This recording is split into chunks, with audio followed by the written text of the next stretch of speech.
Вчерашняя встреча, ночная встреча, да, Путина и Трампа на Аляске. Встреча закончилась, как и ожидалось, ничем. Путин и Трамп ни о чем не договорились.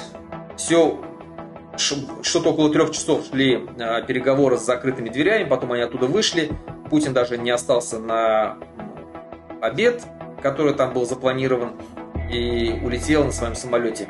Ну что ж, в принципе, я не возлагал особых надежд, что все закончится так хорошо, что наступит перемирие.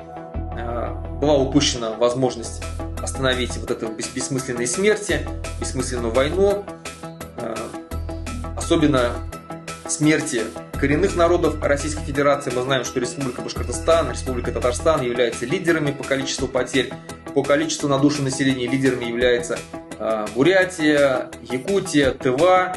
То есть в основном воюют и отправляют мясные штурмы представители нерусских народов. Это, конечно же, я хотел, чтобы все это остановилось, но, видимо, не в этот раз. Вот. США, также надо отметить, конечно же, что США боятся, и Запад вообще в целом боятся распада России.